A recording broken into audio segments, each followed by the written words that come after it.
एक सुदामा नाम का ब्राह्मण था, उससे मित्रता हुई, बहुत गहरी मित्रता हुई। जब शिक्षा पाकर भगवान पहुंचे मथुरा में और सुदामा जी सुदामापुरी में पहुंचे, उद्धव को बहुत बड़ा ज्ञान का घमंड था। उस ज्ञान के घमंड को गोपियों द्वारा तोड़वाया। सुखदेव जी कहते कि आगे बड़ी सुंदर कथा का वर्णन किया है। तो यहां बताया कि जब कंस को मार दिया तो कंस की दो पत्नियां आस्ती और प्राप्ति अपने पिता मगध देश बिहार में पहुंची और कहा कि कृष्ण ने हमारे पति को मार दिया, तुम जाकर बदला लो। तो उसी समय जरासंध ने 23 छोटी सेना तैयार की है, मथुरा पर चढ़ाई कर दी। जब भी मथुरा पर चढ़ाई करता है जरासंध, वो कृष्ण उसको पराजय हारा देता है। 17 बार जरासंध ने मथुरा पर चढ़ाई की, 17 बार जरासंध हार गया। 18वीं बार जरासंध ने 108 ब्राह्मणों को इकट्ठा किया और यज्ञ करवाया, हवन करवाया और सबसे पूछा कि अब की बार यह बताओ कि मेरी जीत होगी या हार। तो जरासंध के डर से ब्राह्मणों ने कह दिया कि जा जरासंध, अब की बार तेरी जीत होगी। ये बात कोई गुरुचर सुन रहा था, जाकर भगवान को बताई कि 108 ब्राह्मणों कह दिया कि अब की बार तेरी जीत होगी। तो भगवान ब्राह्मणों की रक्षा के लिए,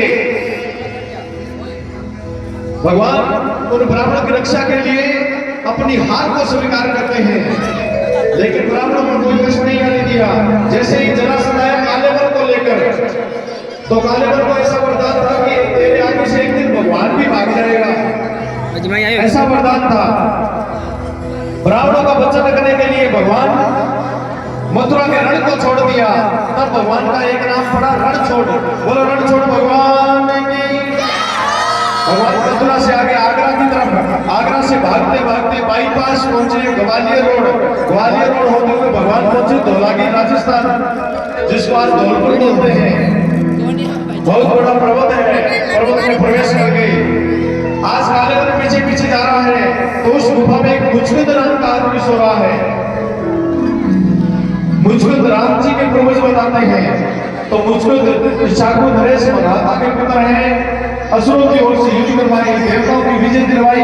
तो देवताओं ने निश्चित सोने का वरदान दिया और कहा कि जाओ धौलागिरी पर्वत में सो जाओ और तुम्हारी अगर कोई भी नींद तोड़ देगा, अगर नींद से जगाएगा तो आपकी आंखों की ज्वाला से जलकर वो भस्म हो जाएगा, जलकर नाश हो जाएगा। आज भगवान जैसे ही उस पर्वत में गुफा में प्रवेश हुए, आगे मुचकुंद सो रहा है। मुचकुंद अपना पिता को उठा दिया भगवान ने। आगे जाकर कृष्ण बलराम सो जाते हैं। पीछे से कालेवर आया। कालेवर ने देखा कि भगवान मेरे डर से यहाँ छुपा है। एक लाख का प्रहार किया।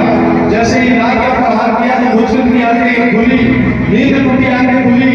आंखें खुलते ही कालेवर उसकी ज्वाला को सहन नहीं कर पाया और ज्वाला में जलकर वही राख हो गया। भगवान ने कालेवर को वही करवा दिया। सुखदेव जी कहते इस प्रकार भगवान कालेवर का वध करवाया। जरासंध चारों तरफ सेना लगाई।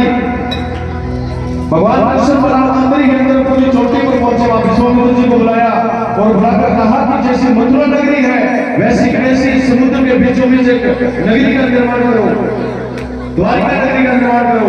विश्वकर्मा द्वारा हजारों मजदूर लेकर गए और समुद्र के बीचों बीच द्वारिका नगरी का निर्माण करवाया। उधर से भगवान ने मथुरा वासियों को योग माया द्वारा बुलाया और कृष्ण बलराम ने एक छलांग लगाई। एक ही छलांग में पहुंचे द्वारिका नगरी। बोलो द्वारिका भगवान की। आज भगवान द्वारिका के राजा बन गए। भगवान का नाम पड़ा श्री श्री 1008 श्री कृष्ण चंद्र महाराज। इतना बड़ा नाम हुआ भगवान का, बड़े आनंद के साथ रहता है। उधर से मगध के राजा भीष्म की पुत्री का नाम रुक्मिणी। रुक्मिणी के 4 भाई, 5 भाई। रुकम कैसा रुकम ना तो रुक्मी था, बड़ा था। वो अपनी बहन रुक्मिणी की शादी अपने साले शिशुपाल के साथ करना चाहता था, लेकिन रुक्मिणी लक्ष्मी अवतार है।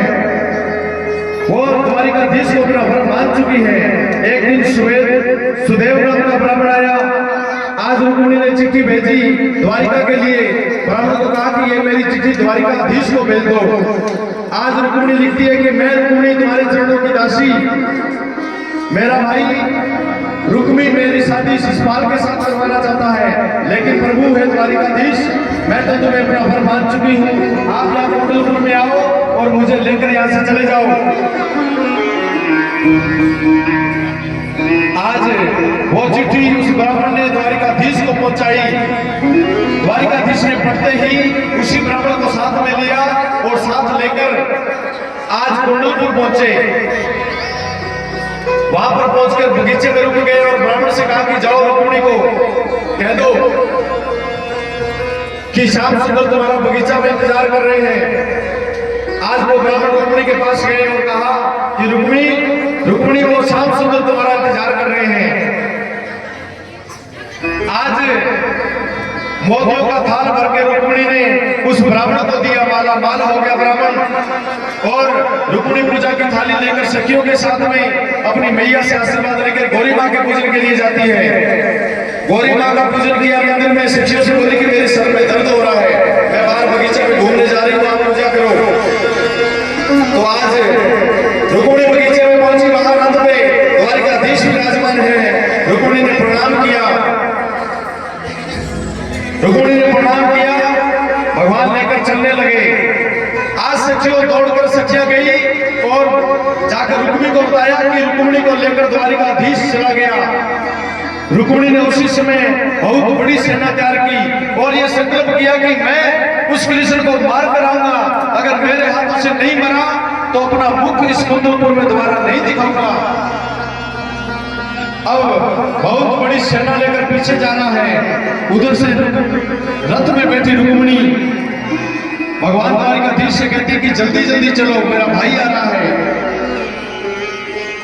आज इतनी बड़ी सेना, एक तरफ बलराम ने पूरी सेना का संहार कर दिया। भगवान ने रुक्मिणी को पकड़ लिया और पकड़कर रथ के पीछे बांध लिया। रुक्मिणी को दया आई कि हे प्रभु, हे द्वारिकाधीश, मेरा भाई है, इसको छोड़ दो। भगवान ने उसका मुंडन किया और छोड़ दिया। तो जो रुक्मिणी ने संकल्प लिया था, उसके संकल्प के अनुसार रुक्मिणी ने भोजगढ़ नाम की नगरी बिछाई, वापस कुंडलपुर में नहीं गया। अब रुक्मिणी को लेकर भगवान द्वारिकाधीश द्वारिका नगरी में पहुंचे। आधे द्वारिका वाले बराती बने, आधे बने घराती।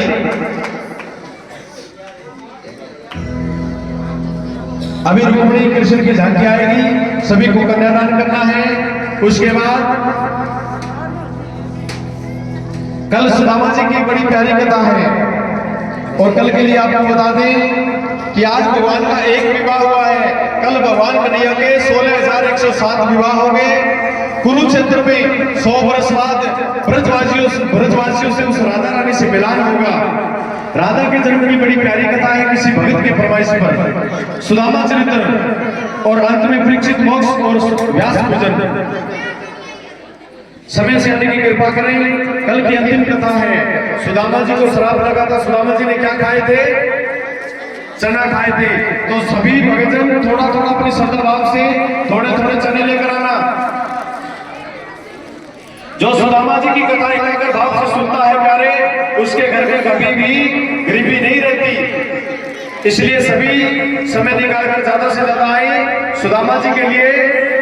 कल सुदामा जी की बड़ी सुंदर झांकी दिखाई जाएगी, इसलिए ज्यादा से ज्यादा संख्या में पधारें।